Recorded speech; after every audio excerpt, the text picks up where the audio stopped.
اور خاص طور پر میری بہنیں اور بیٹیاں جو یہاں موجود ہیں، اور جس انہماک سے اور جس ڈسپلن سے آپ نے سب تقاریر کو سنا ہے.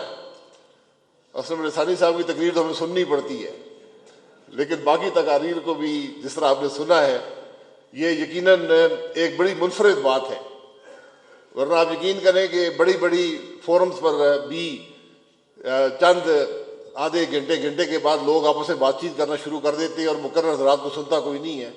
تو آپ حضرات کی مہربانی ہے اور آپ حضرات کی بلوچستان سے محبت، پاکستان سے محبت اور اپنے ایشوز سے جو آپ کا لگاؤ ہے وہ صاحب ظاہر ہوتا ہے. اس سیمینار کی، اس فورم کی ضرورت کیوں محسوس ہوئی؟ حقیقت تو یہ ہے کہ اگر ملک کی پارلیمان میں، ملک کی قومی اسمبلی میں، سینٹ میں، صوبائی اسمبلیوں میں پاکستان کے مسائل کی بات ہو رہی ہوتی، وہاں پر پاکستان کے عوام کی تکلیف کی بات ہو رہی ہوتی، تو یقیناً اس سیمینار کی ضرورت نہیں تھی. کیونکہ وہ فورم ہے جہاں عوام کے منتخب نمائندے عوام کے مسائل کی بات کرتے ہیں، ان کا حل تلاش کرتے ہیں.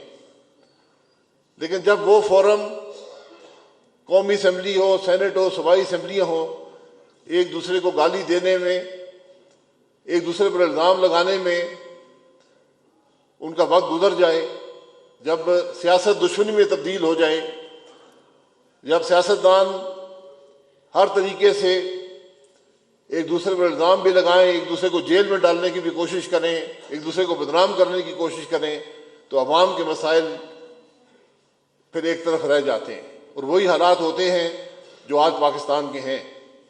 آج یہ ملک کی بدقسمتی ہے کہ ہماری معیشت کی بدحالی بھی انتہا کو پہنچ چکی ہے اور ہماری سیاست کی ناکامی بھی انتہا کو پہنچ چکی ہے.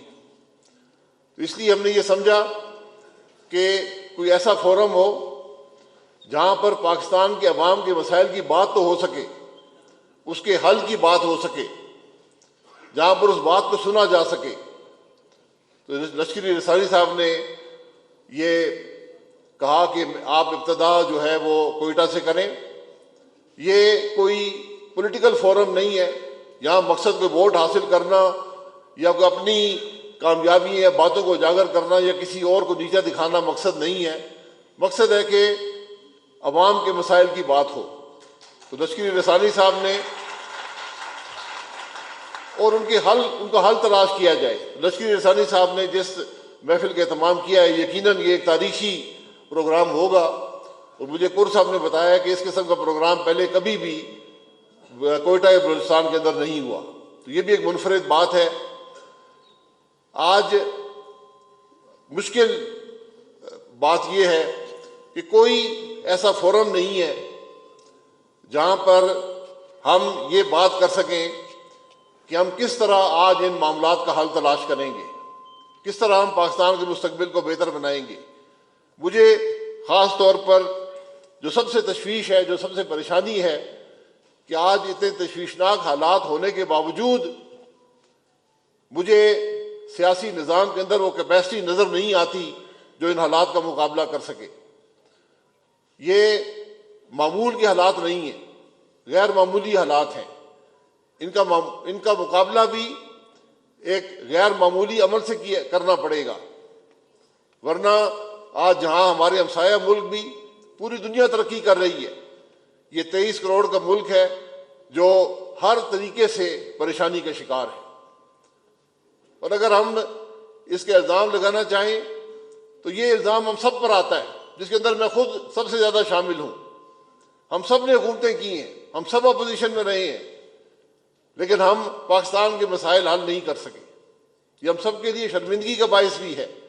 لیکن یہ یہاں سبق حاصل کرنے ہیں کہ کس طرح ہم ماضی کے 75 سال سے سبق حاصل کر کے اگلے مستقبل کی طرف دیکھیں، کس طرح ہم ان نوجوانوں کو مستقبل بہتر بنائیں. آج 75 سال پاکستان کو ہو گئے، اس سال 50 سال 73 کے آئین کو بھی ہو جائیں گے. اگر ہم مفتاح اسماعیل صاحب نے آپ کے سامنے بہت سی نمبر رکھے ہیں. اگر ہم ہر سال 1% بھی لٹریسی ریٹ بڑھاتے رہتے تو آج پاکستان 100% لٹریسی کے قریب ہوتا. یہ اور جو تعلیم کا معیار کی بات کی گئی ہے، یہ ہمیں آج پھر ملک میں بنیادی باتوں پر آنا پڑے گا کہ تعلیم کے معیار کو کیسے بہتر کرنا ہے، ہم نے کس طرح صحت کے معاملات کو بہتر بنانا ہے. اور صرف یہ معاملہ اسکول یا اسپتال بنانے سے نہیں ہوتا، اس نظام کو بنانا پڑے گا اور حکومت جو ہے وہ اس کو سروس کی ڈلیوری کرنی پڑے گی. یہ وہ کمی ہے جو آج نظام کے اندر ہے. آپ کے سامنے جو میرے بہت سے بھائیوں نے یہاں پر بڑی کھل کر بات کی، بلوچستان میں گیس اور بجلی کے مسائل سے لے کر گوادر تک کی بات کی ہے. انہوں نے بلوچستان کے وسائل کے استعمال کی بات کی ہے، انہیں بلوچستان کے جو حقوق ہیں ان کی بات کی ہے. ان مسائل کا بھی فورم جو ہے وہ قومی اسمبلی اور سینٹ ہے، وہ صوبائی اسمبلی ہے. تو سب سے بڑا مسئلہ کیا ہے؟ بڑا مسئلہ یہ ہے کہ جہاں پر ایک لسٹ بنتی ہو الیکشن میں کہ یہ جیتے گا اور یہ ہارے گا، جہاں پر عوام کی رائے کا احترام نہ ہو، جہاں پر جو لوگ اسمبلیوں میں جائیں وہ آپ کی نمائندگی نہ کرتے ہوں، تو پھر آپ کے مسائل حل نہیں ہوں گے. جن باتوں کا ذکر ہو یہ تمام مسئلے حل طلب ہیں اور ان کے حل موجود ہیں، آئین کے اندر بھی موجود ہیں، لیکن ان مسائل کی بات کرنے والا کوئی ہونا چاہیے، اس حق کو لینے والا کوئی ہونا چاہیے. وہ لوگ ہمیں بلوچستان کی نمائندگی کرتے ہوئے نظر نہیں آتے. ابھی اسلم صاحب نے بات کی، ایک آدمی 50-55 ہزار ووٹ سے ہار گیا، وہ کل تک بھی قومی اسمبلی کا ممبر تھا. سپریم کورٹ میں کیس پڑا ہوا ہے، اسٹے سپریم کورٹ سے ہوا ہے. یہ بدنصیبی ہے کہ جب ملک میں انصاف کا نظام بھی مفلوج ہو جائے، وہ بھی ناکام ہو جائے، انصاف نہ دے سکے، اور جب انصاف وقت پر نہیں ملتا تو پھر لوگ دوسرا راستہ تلاش کرتے ہیں. یہ بدنصیبی ہے ہماری کہ آج ایک صوبہ جس کو میرے خیال میں پاکستان کا سب سے خوشحال صوبہ ہونا چاہیے تھا، جس کے وسائل پاکستان کے تمام صوبوں سے زیادہ ہیں، آج وہ پاکستان کا سب سے بدحال صوبہ ہے.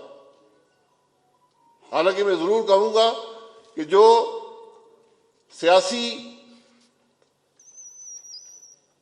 سوچ یہاں پر ہے، جو اپنے مسائل کو حل کرنے کا جذبہ یہاں پر ہے، وہ کسی اور صوبے کے اندر نہیں ہے. لیکن یہ معاملات اس وقت حل ہوں گے جب ہم لسٹیں بنانا چھوڑ دیں گے، جب جس کو بلوچستان کے عوام ووٹ دیں گے وہی آدمی قومی اسمبلی اور صوبائی اسمبلی میں جائے گا.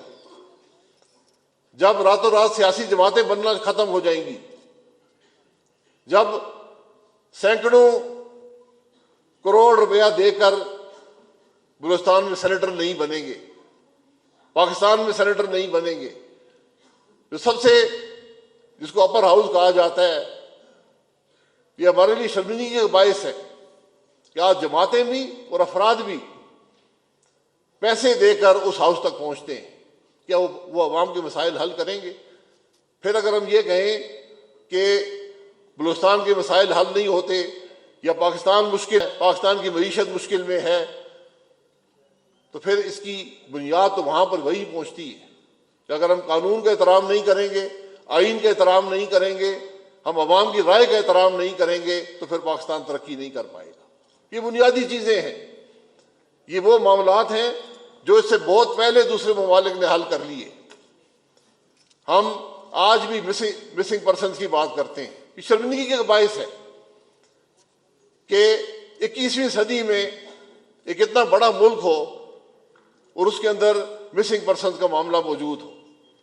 یہ انصاف کے نظام کی ناکامی ہے، یہ آئین کی ناکامی ہے. دہشت گردی ہوتی ہے، پوری دنیا میں ہوتی ہے، لیکن یہ انصاف کے نظام کا تقاضا ہے کہ گناہ کو بے گناہ سے علیحدہ کر سکے. اور جو ملک آئین کی پاسداری نہ کر سکے، انسانی حقوق آئین کی بنیاد ہوتے ہیں.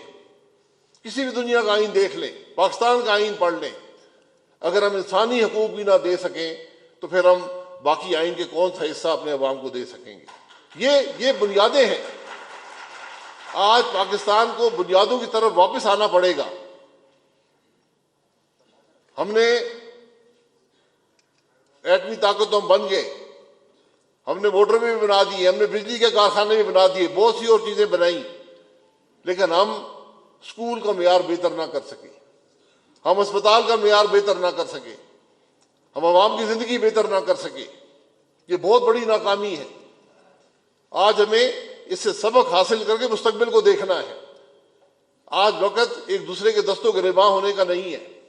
آج وقت ایک دوسرے پر الزام لگانے کا نہیں ہے. میں نے پہلے کہا کہ آج سیاسی نظام میں کیپیسٹی نہیں ہے ملک کے معاملات کو حل کرنے کی. آج ضرورت اس بات کی ہے کہ ایک یکجا ہو کر ان چیلنجز کا مقابلہ کریں. جہاں جس مشکل میں ہمارا ملک ہے، اگر اس کا ذرا بھی احساس اور ملک کی سیاسی قیادت کو ہو تو میرا خیال ہے کہ یہ تمام جو آپ ٹاک شوز دیکھتے ہیں، جو آپ باتیں سنتے ہیں، یہ ختم ہو جائیں گی. آج مل کر ملک کے مسائل کو حل کرنے کی ضرورت ہے. کسی بھی سیاسی جماعت میں کوئی سیاسی جماعت 100% سیٹیں لے کر قومی اسمبلی اور صوبائی اسمبلی میں آ جائے ملک کے مسائل حل نہیں کر سکتی. مسائل اس حد تک بڑھ چکے ہیں. اس لیے آج ہم جو یہاں پر بات کرتے ہیں وہ یہی بات کرتے ہیں کہ اپنی سیاسی مفاد سے ہٹ کر اپنے ناک سے آگے دیکھیں، اپنے ادارے کے مفاد سے آگے دیکھیں. اور یہ بات صرف سیاست تک محدود نہیں ہے.